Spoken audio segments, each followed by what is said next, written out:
Hey everyone, Cyrus here from /2. After 2 weeks of standout performances, crushing defeats, and nigh incomparable action, the curtain falls on the 2017 World's Group Stage. However, 8 teams stood out above the rest and are headed to the climactic knockout stage, which will determine the true champions and worthy recipients of the coveted World Cup. To accurately assess the probable outcomes or likely occurrences, it behooves any viewer to have a firm understanding of the context for these matchups. The top 8 consists of the top 2 teams from each of the 4 different groups, and each matchup pits a first-place finisher against the second-place finisher from a different group.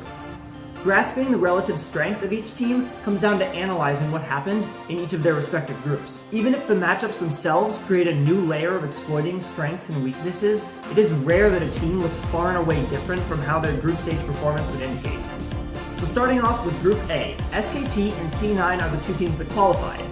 The first place finish for Korea's SKT shouldn't be unexpected. After all, they are the 3-time world champions. However, SKT's run in the group stage wasn't flawless. They dropped a game to AHQ, who has since left the tournament, but almost dropped another game to EDG. Speaking of that game, C9 fans have a lot to be thankful for in SKT actually defeating EDG in that massive comeback. If EDG had been able to pull off that upset, they actually would have gone 3-0 in Week 2, and Cloud9 would have been forced to play a tiebreaker against them for that second seed out of the group. That being said, C9 did have a great Week 1, coming off of a flawless run through the play-in stage as well. Contracts is proving himself to be a world-class jungler. Out, but now he may just be collapsed on getting himself the petrifying gaze. The damage coming down onto Jensen. The root into the dunk melt, not able to find it! And Contracts fires the true shot barrage! And Sneaky's a solid fixture for the team as well, even in some of their losses in Week 2. Cloud9 actually had the second fastest average game time from the group stage. What this indicates is that when they win fast, but when they lose, they also lose just as quickly. They definitely focus their attention in the mid lane, playing around Jensen. If he gets ahead, they're able to close out the game pretty quickly, but if he doesn't, they don't often have what it takes to stall out the game either. SKT's Faker is considered one of the greatest players in the world, if not the greatest, by analysts and fans alike. However, he doesn't always play for stats. For example, in this tournament, Faker is 9th out of 16 mid laners in terms of KD. Faker definitely puts more attention into playing around his team than his personal stats. SKT has won Worlds all 3 times they've attended the tournament, and Faker has been a part of the team for each victory. Group B saw Longju and Fnatic qualify. The LCK's first place finisher, Longju, looked incredibly dominant, the only team going 6-0 in the group stage. Even with their one massive deficit to Gigabyte Marines, Longju showed a resiliency that's impressive in its own right. Longju stars Khan, who's incredibly fun to watch and brings results. He's been playing slightly off picks like Jace for much of the LCK regular season, and he even brought out Nasus against Fnatic in the group stage. Accumulating over 400 stacks on Nasus' Q, we never really had a chance to see this champion's late game shine, as this was the shortest game in groups. On the flip side, we have Fnatic, who started their first week 0-3, and after their loss to Longju in week 2, they were 0-4 at one point. Soaz was flaming his teammates a little bit on social media, showing that the team's mentality was not there. However, despite all odds, Fnatic was able to pick up their last 2 wins in week 2, forcing not 1 but 2 tiebreakers of which they both came out victorious. This makes Fnatic the first team to ever go 0-3 in week 1 and still make it out of groups. However, their wins are a little concerning as they could have gone either way at many points. Longju's Khan managed to put up some impressive stats, with the second highest KD of all top laners in groups and the highest gold per minute.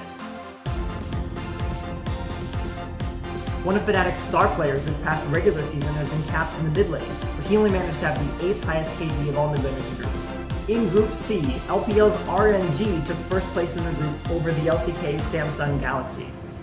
They even showed some flashiness in their wins, with picks like Vayne for their ADC Uzi and Lee Sin for their jungler MLXG. RNG impressively 2-0'd Samsung Galaxy in their group, but also dropped 1 odd game to G2.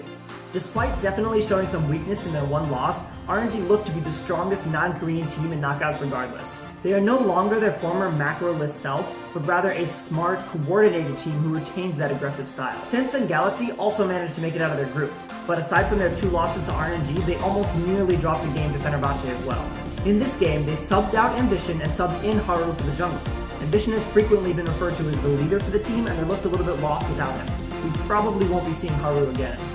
Samsung's mid laner Crown has also looked a little hit or miss, which means they definitely have room to overperform in knockouts if Crown steps up consistently. RNG put up some impressive stats, with their mid laner Xiaohu having the highest KDA of any player in the group stage, and the team itself having the third fastest average game time.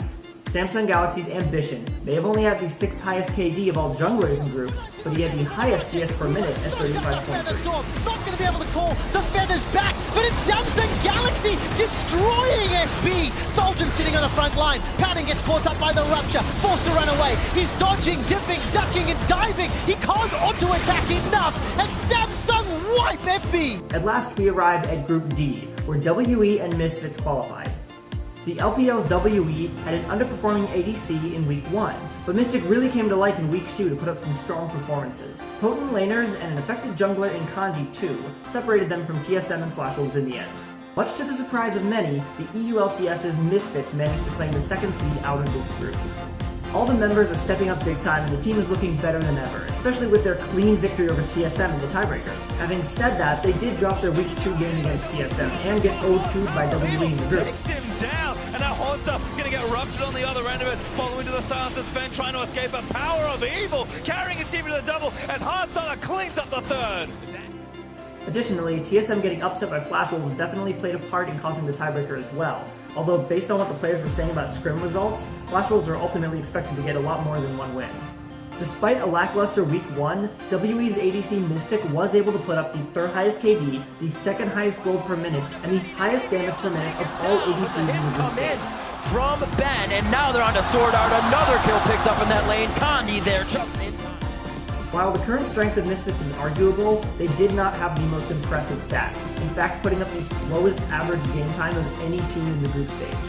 Now that we've gone over what happened in the group stage, we can move on to the actual matchups and predictions for what will happen there.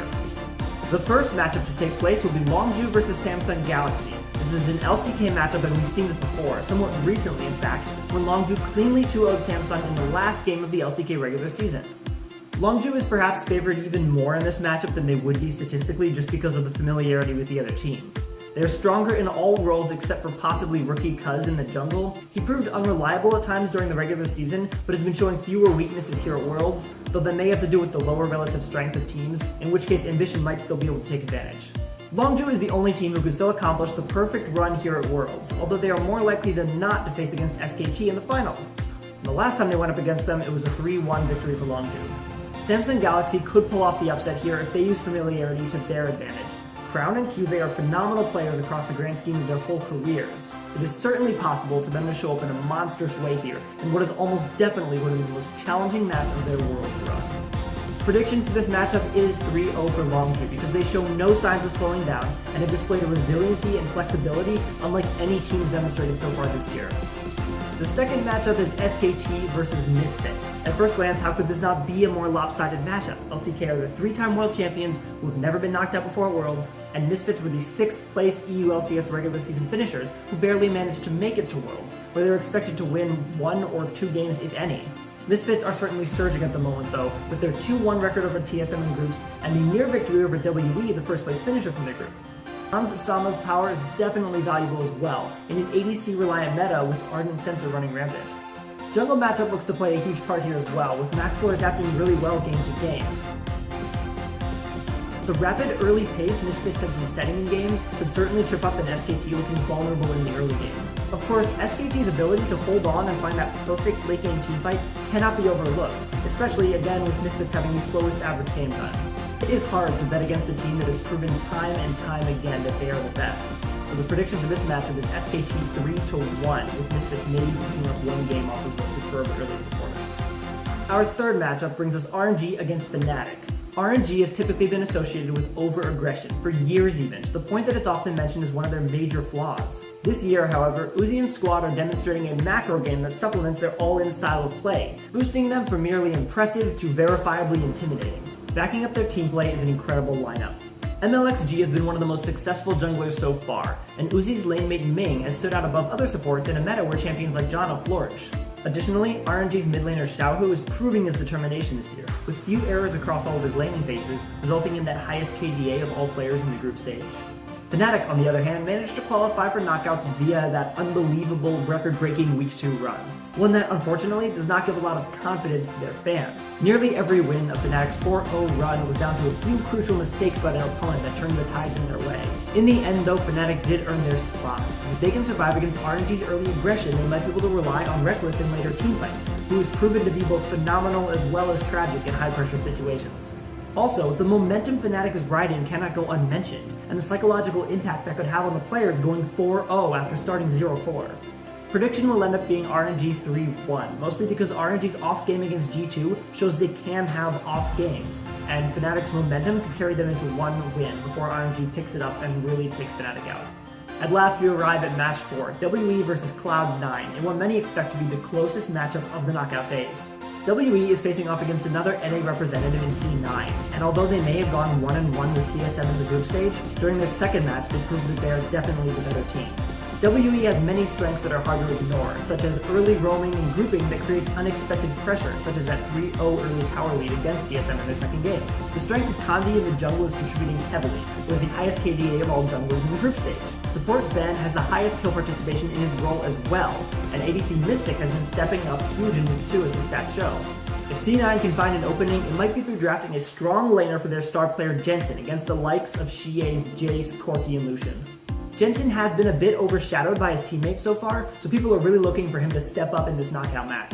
One of those players is Impact, who could look to take an advantage over 957 in what is likely to be a tank versus tank matchup. Sneaky's solid performance so far, even in losses, could be a mismatch if the Mystic from Week 1 shows up again, but I wouldn't bet on it. Final prediction for this match is WE 3-2, although this could either be down to the wire or a WE 3-0 if NA's general trend of falling off week after week holds true. While the world of professional League of Legends has been known to demonstrate unpredictability from time to time, at the Summit of Worlds is where it has been known to be the most predictable. Koreans rarely lose, and SKT never has. However, last year's Rocks Tigers had viewers' hopes high as well, and in the end, if SKT win, they certainly deserve it. It will be up to the opposition to put on some of the best performances of their lives if they are to emerge victorious. But the first round of knockouts will merely set the stage for the penultimate semifinals, and no one can truly say how a team will perform until they show up on stage. Regardless, as with every year, the audience will get to witness some of the most exciting matches esports has to offer. This has been Cyrus for Slash2. Thank you guys for watching, and for more content, check out Slash2's YouTube channel or slash2.gg, and enjoy the knockout stage of Worlds.